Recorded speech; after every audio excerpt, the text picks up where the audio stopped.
아멘.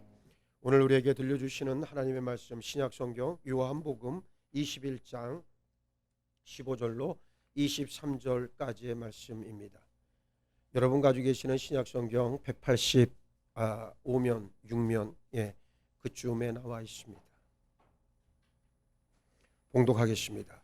그들이 조밥 먹은 후에 예수께서 시몬 베드로에게 이르시되 요한의 아들 시몬아 내가 이 사람들보다 나를 더 사랑하느냐 하시니 이르되 주님 그러하나이다. 내가 주님을 사랑하는 줄 주님께서 아시나이다. 이르시되 내 어린 양을 먹이라 하시고 또 두 번째 이르시되 요한의 아들 시몬아 내가 나를 사랑하느냐 하시니 이르되 주님 그러하나이다. 내가 주님을 사랑하는 줄 주님께서 아시나이다. 이르시되 내 양을 치라 하시고 세 번째 이르시되 요한의 아들 시몬아 내가 나를 사랑하느냐 하시니 주께서 세 번째 내가 나를 사랑하느냐 하심으로 베드로가 근심하여 이르되 주님 모든 것을 아시오매 내가 주님을 사랑하는 줄을 주님께서 아시나이다. 예수께서 이르시되 내 양을 먹이라. 내가 진실로 진실로 내게 이르노니 내가 젊어서는 스스로 띠뛰고 원하는 곳으로 다녔거니와 늙어서는 내 팔을 벌리리니 남이 내게 띠띠우고 원하지 아니하는 곳으로 데려가리라.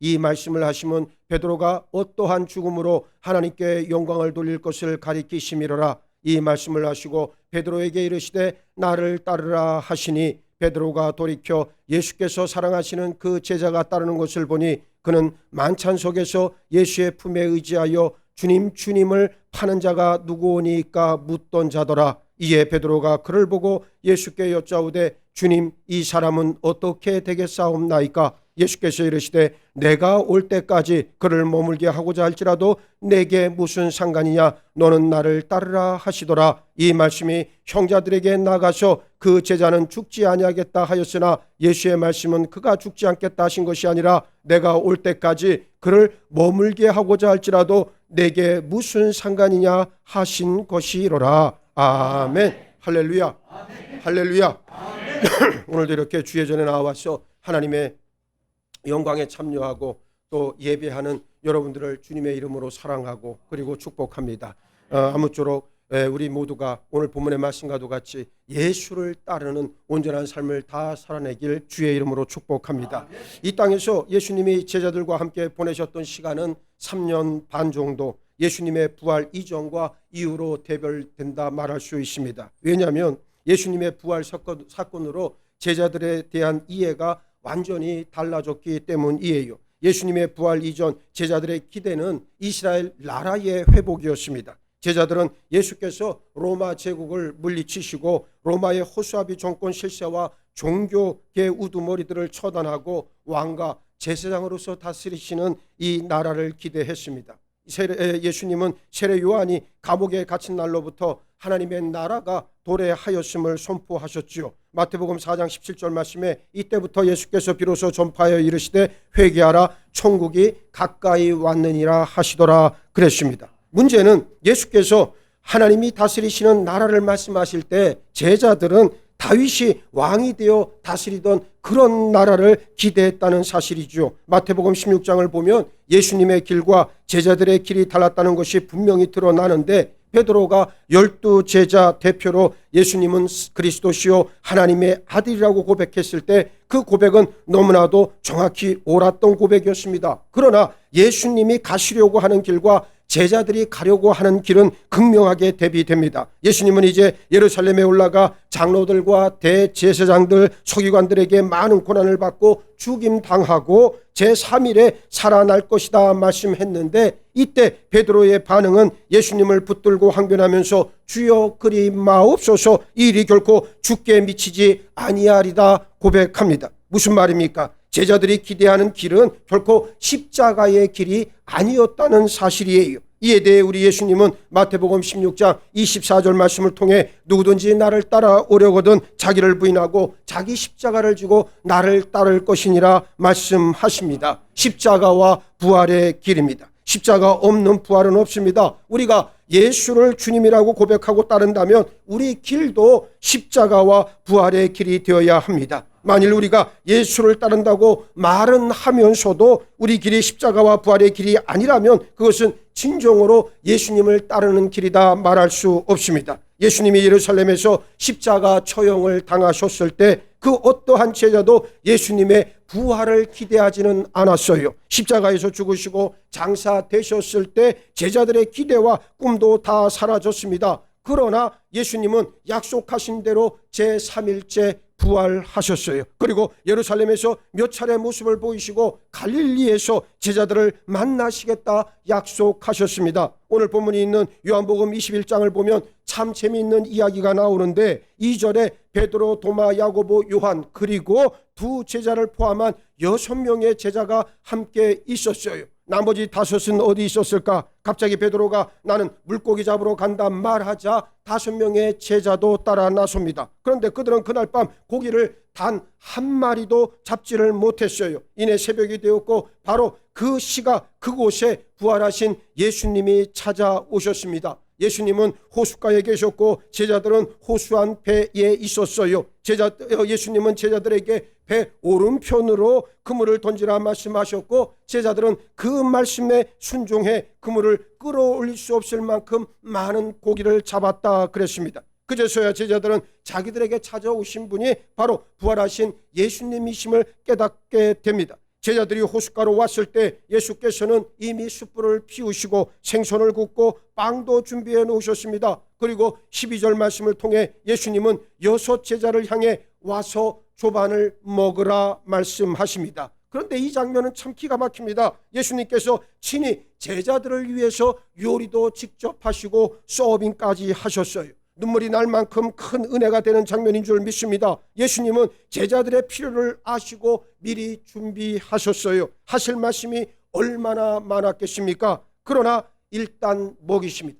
사람은 먹어야 돼요. 자꾸만 먹으면 그 안에서 대화가 나오고 정도 흘러나오고 그런데 지금 코로나 시국을 맞이해서 이거 어떻게 하면 좋겠어요? 그러나 어쩔 수 없습니다. 내년까지는 제가 볼 때 내년까지는 교회에서 식사하는 일은 아마도 불가능하지 않을까라는 조심스러운 전망을 하면서 그래도 자꾸만 모여서 식구들끼리도 같은 집에 사는 식구라도 마찬가지예요. 자꾸 얼굴을 맞대고 밥을 먹어야 그래야 얘기가 통하는 거지.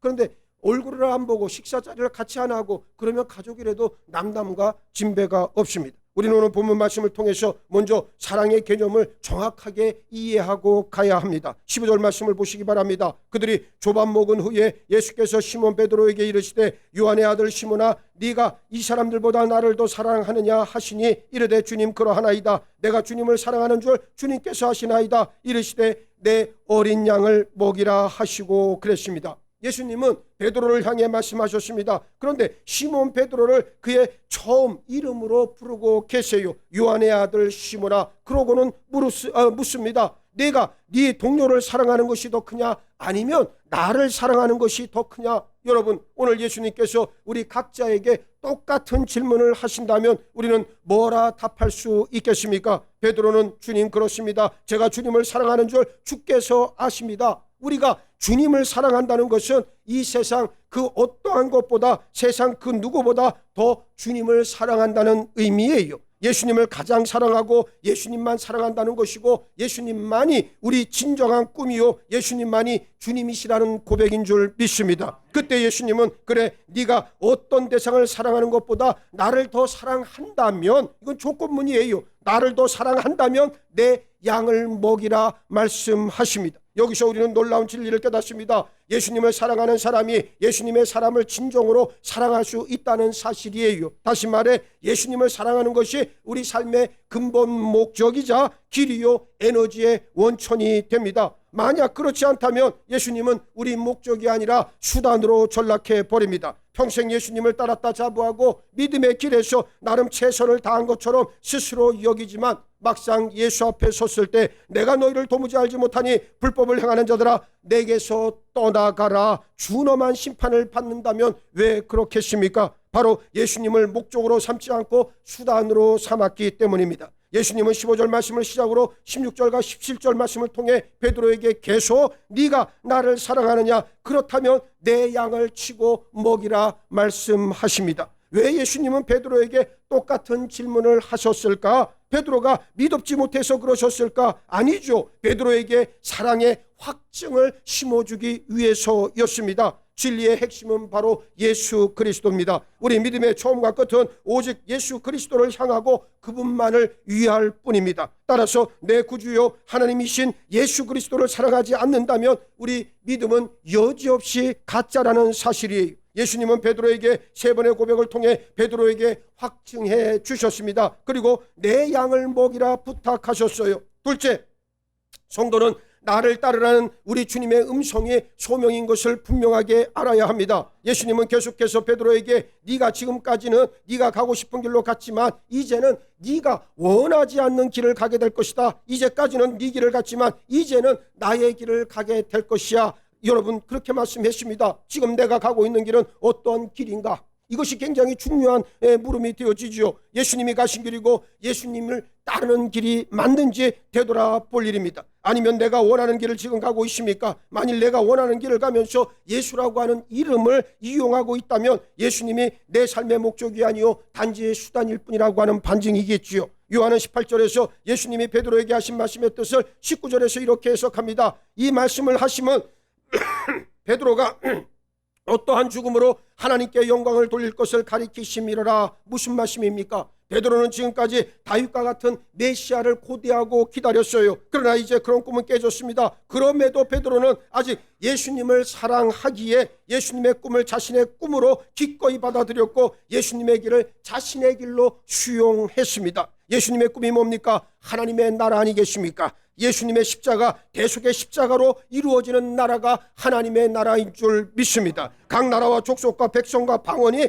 예수님의 뜨거운 피로 제사함받아 그 나라의 시민이 되는 나라입니다. 그 길이 바로 십자가의 길이다. 그래서 우리는 십자가 앞에 나와 누구든지 회개를 거쳐 성령에 거듭나게 하시는 새로운 변화 없이는 절대로 하나님 나라에 들어갈 수 없다. 이것이 오늘 우리에게 주시는 하나님의 음성인 줄 믿으시고 내 자신을 온전히 십자가 앞에 굴복하는 여러분 모두가 되기를 바랍니다.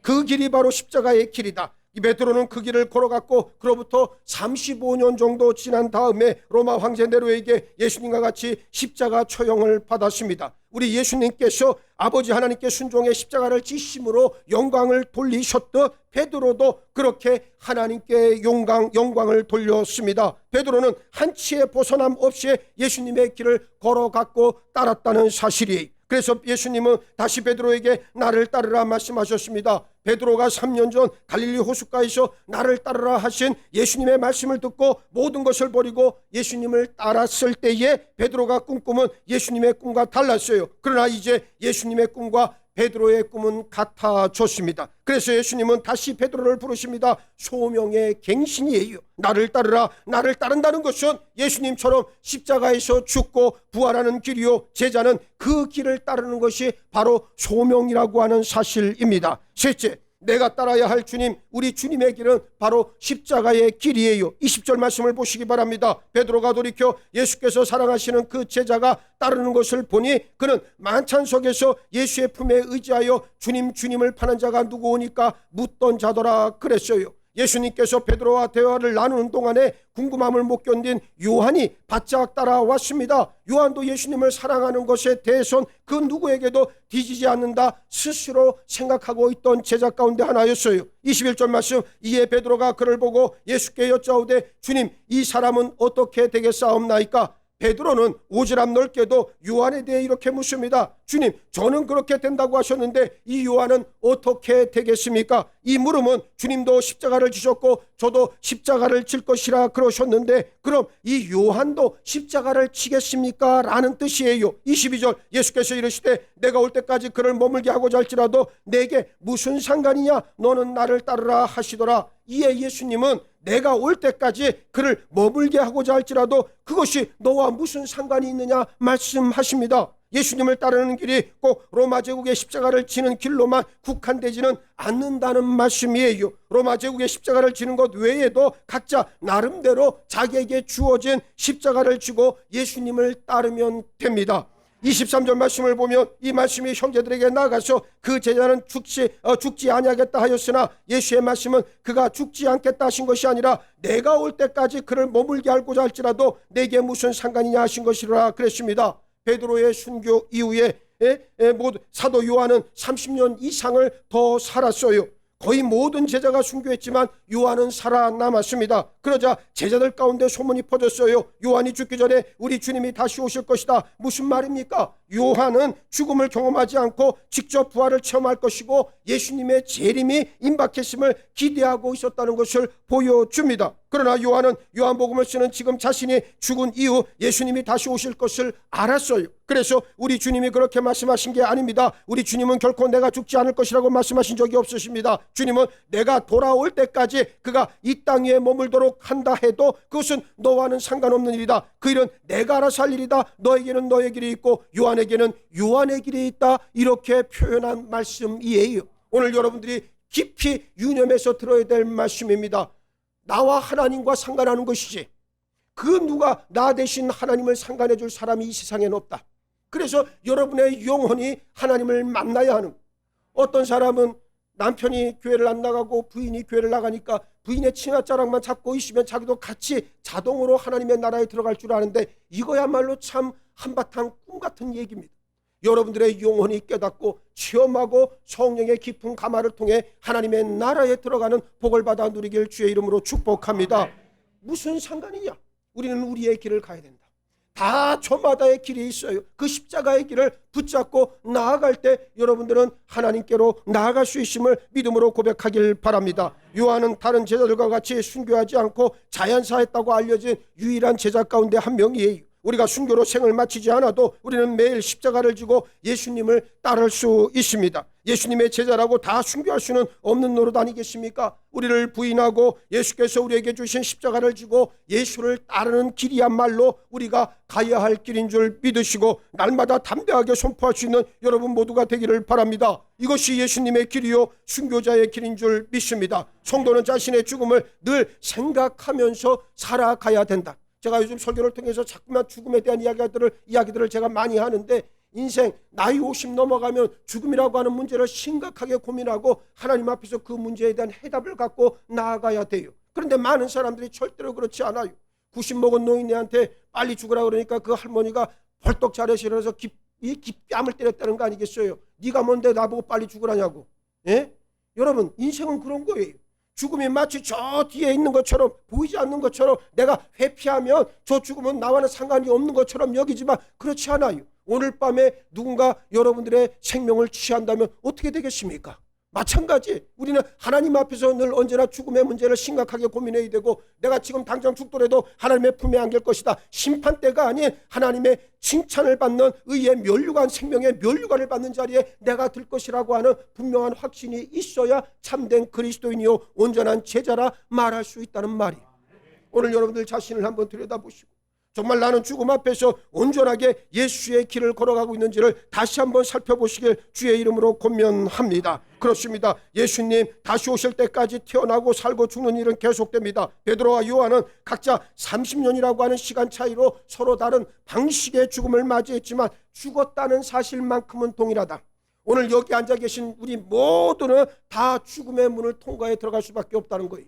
그 죽음의 문을 통과해 들어가서 결국 나에게 남는 것은 무엇이냐? 나라고 하는 존재도 그때는 없어질 거예요. 오직 하나님과 내 영만 남을 것이다. 그 하나님 앞에선 내 영이 진실로 하나님을 인정하고 하나님을 경배하고 하나님 안에서 자유함을 느낄 수 있다면 그 영은 성공한 삶을 살아낸 영일 것이지만, 그러나 하나님을 두려워하고 그리고 내 자신의 덕지덕지 묻어있는 죄의 문제를 해결받지 못하고 그리고 성령의 거듭나는 역사를 통해서 영적 갱신을 이루어내지 않았다면 우리는 과연 하나님 앞에서 어떠한 모습으로 설 것인가를 유심히 따져야 될 일이에요. 나는 여러분들에게 꼭 말씀을 드리고 싶어요. 우리 교회는 다른 교회보다 연령층이 상당히 높은 것 같아요. 그래서 여러분들 늘 생각하셔야 됩니다. 하나님 앞에서 온전한 죽음을 맞이할 수 있는 여러분 모두가 되기를 바랍니다. 웃으면서 갈 수 있어야 돼요. 내가 이제 하나님의 품에 안긴다라고 하는 그 웃음과 그리고 기쁨 가운데 죽음을 맞이할 수 있는 여러분 모두가 되기를 바라요. 제가 부목사 생활을 20여 년 전에 할 때 제가 말씀드렸잖아요. 제가 그 소기동 교회 부인은 교회를 열심히 나오는데 남편은 교회를 안 나와요. 그래도 명색이 또 집사라고 교회에서 또 하나 직분은 줘가지고 부인을 그렇게 괴롭혀요. 나이 70이 넘었는데도 맨날 부인을 괴롭히고 심심한 밥상을 들어오고 맨날 그런다는 거예요. 근데 이 사람이 갔어요. 떠났대.